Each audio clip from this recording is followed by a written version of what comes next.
So we all know it's pretty easy to cook an expensive cut of beef like tenderloin. As the name suggests, the meat is already tender. All you have to do is cook it to the right temperature, and it's going to be pretty great. But what if you start with something a little tougher, something inexpensive like this boneless eye round roast? Now, cooking this meat to a precise temperature is going to ensure that you get a medium rare roast, but that's not going to make the roast tender. For that, you need some help. So, why are some cuts of meat naturally tender and others tough?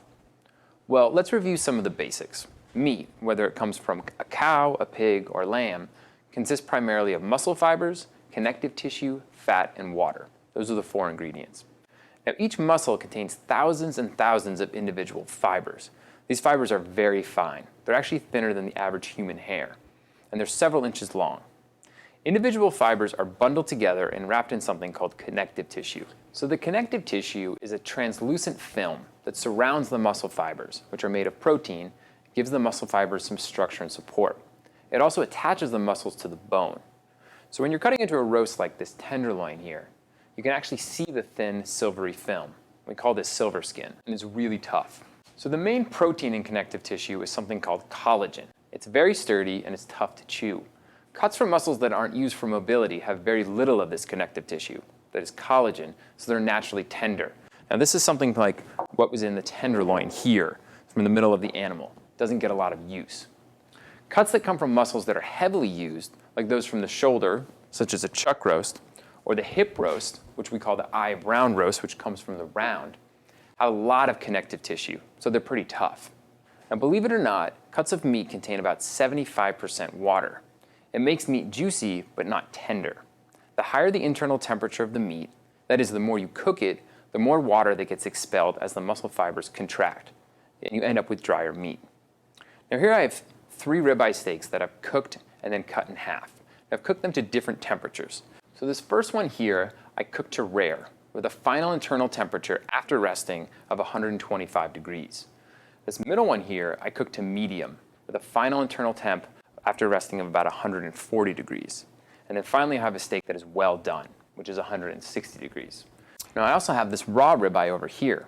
Now look how much the texture changes as the meat cooks. Here, it's very soft and easy to press. If I move over to my rare steak, it's again very easy to compress with my finger. Now as I go up to the medium, it's much firmer, and finally the well done steak is extremely firm. So as the muscle fibers heat up, the linear protein molecules begin to chemically bond with each other, causing them to compress and contract. A single muscle fiber can shrink to as little as half its original volume during cooking. So this contraction, just like a sponge, squeezes out some of the liquid trapped within the proteins.